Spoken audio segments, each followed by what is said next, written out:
બનાસકાંઠાના દિયોદર તાલુકાના લુદ્રા ગામેથી પ્રેમ લગ્નની અદાવતમાં મોડી રાત્રે લોહિયાળ હુમલો અને ફિલ્મી ઢબે અપહરણ થવાની એક સળગતી અને સનસનાટીભરી ઘટના સામે આવી છે, જેમાં કાયદો અને વ્યવસ્થાના લીરે લીરા ઉડી ગયા છે।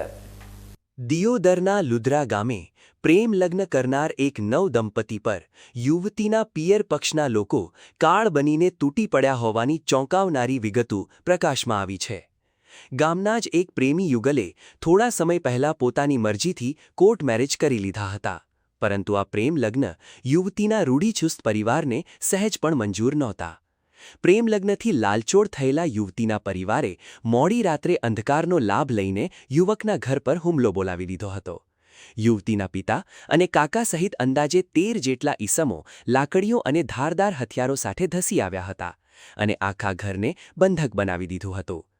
આ હુમલાખોરોએ ઘરમાં ઘૂસીને ભારે તોડફોડ કરી હતી અને બચાવવા વચ્ચે પડેલા યુવકના નિર્દોષ માતા પિતાને પણ ઢોર માર માર્યો હતો। હિંસક બનેલા આ પરિવારે યુવકને ખેંચી કાઢીને લોહી લુહાણ કરી નાખ્યો હતો અને ત્યારબાદ યુવકની નજર સામે જ તેની પત્નીનું બળજબરીપૂર્વક ગાડીમાં અપહરણ કરીને નાસી છૂટ્યા હતા। રાત્રિના સમયે થયેલા આ અચાનક હુમલા અને ચીસાચીસથી સમગ્ર લુદ્રા ગામમાં ફફડાટ વ્યાપી ગયો હતો અને ભારે અફરાતફરીનો માહોલ સર્જાયો હતો। में होता था अमने 4 दिन आई टोपीने छे हेठा भोजन में रूमाल रूमाल टोप आल्या अपना नामने ठेकाया कोई धोका छोड्या एवं कर्યું એટલે પછી અહીં થાય 8-9 જણા જ્યાં ઘરમાં ઘરે જઈને ખૂણે ખૂણે કૂટ્યું, કમાડ ભાજીને જો આખો અને છોકરાને છોડીને નગમ કરીને બારે લઈ ગયા। બારે લઈ જઈને લુગડા કપડાં બધે કઢાઈને ખાયા અને છોડીને પહાડીને જીમાયા। એ તો છોકરી રાઈડ પાડતી કે ના મારો અહીંયા ના મારો, ખૂબ રાઈડ કરી પણ છોકરીનું કીધું હું અભ્યું નહીં, મારે બધી ઢેકાઈ અને છોકરાને તરવેલનો ઘા કરી અને પછી બારી નીકળી ગયા છે। કોણે આખું કમાડ ભાજીને સુધી લોહી વકરાળ થઈ ગયો તો સાહેબ।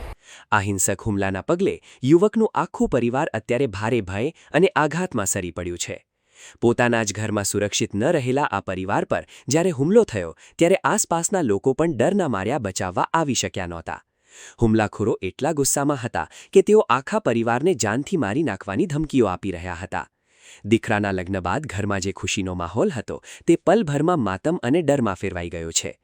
પીડિત પરિવારે લોહીલુહાણ હાલતમાં રાત્રે જ પોલીસનો સંપર્ક કરવાનો પ્રયાસ કર્યો હતો, પરંતુ હુમલાખોરો એટલી ઝડપે આવ્યા અને ગુનાને અંજામ આપીને જતા રહ્યા કે પોલીસ પહોંચે તે પહેલા જ યુવતી ગાયબ થઈ ચૂકી હતી। અમે 2 જણા ઊંઘ્યા હતા, અમને 2 જણા ટોપે નાખ્યા, 6-7 જણા ઘરમાં જઈને છોકરાની વહુને ઉપાડી ગયા છે અને એને નગમ કરીને લઈ ગયા છે અને મારા છોકરાને તરવારની ઘા કરીને માર્યો છે। અમને જે સરકાર સાહેબ મારા માવિતર છો જે હોય મને ખૂબ ખૂબ તમારા આભાર છે। અને કોણ કોણ આવ્યું હતું મારવા? કોણ કોણ આવ્યું હતું? અમે કોઈ લોકોને જોયા નથી, મોઢા બાંધેલા હતા અને અમને ઊભા થવા આલ્યા નથી। આ ચકચારી ઘટના બાદ ભોગ બનનાર યુવક બકુન માળીએ હિંમત ભેગી કરીને દિયોદર પોલીસ મથકનો દરવાજો ખટખટાવ્યો છે। યુવકે પોતાના પર થયેલા હુમલા અને પત્નીના અપહરણ અંગે યુવતીના પિતા, કાકા સહિત 13 જેટલા હુમલાખોરો વિરુદ્ધ નામજોગ ગંભીર કલમો હેઠળ પોલીસ ફરિયાદ નોંધાવી છે।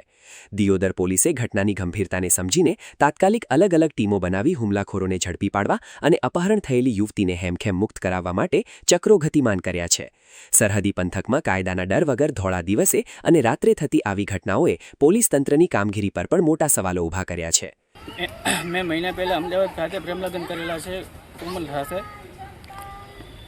એના મમ્મી પપ્પા રાજી નહોતા, એટલા માટે લોકો મારા ઘરે ઉપાડવા આવેલા એને, અને અમે બંને ઘરમાં સૂતા હતા, મારા મમ્મી પપ્પા બહાર સૂતા હતા। એ લોકોએ ઘોણો દ્વારા દરવાજો તોડી અને બળજબરીથી આવી અને મને માર્યો છે અને મારા મમ્મી પપ્પાને મારવામાં આવ્યા છે અને કોમલ નથી જવા માગતી છતાં એને જબરજસ્તી ઉપાડી ગયેલ છે। કોણ કોણ આવ્યું હતું? આવેલા હતા 15 થી 16 લોકો આવેલા હતા।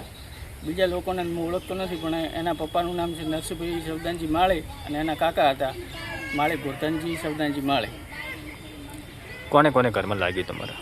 ઘરમાં લાગ્યું મને ને મારા પપ્પાને। મારા મમ્મી પપ્પાને ગુદેડાથી દબાયા હતા અને મારા પપ્પાને માર્યા છે। મોઢે વાગ્યું છે, આંખે વાગ્યું છે અને નાક ઉપર વાગેલું છે।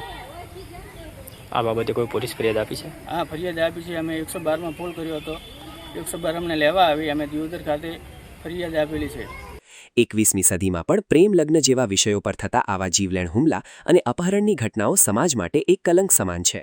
હવે જોવાનું એ રહેશે કે દિયોદર પોલીસ આ દબંગ હુમલાખોરોને ક્યારે જેલના સળિયા પાછળ ધકેલે છે અને નિર્દોષ યુવતીને ક્યારે ન્યાય અપાવે છે.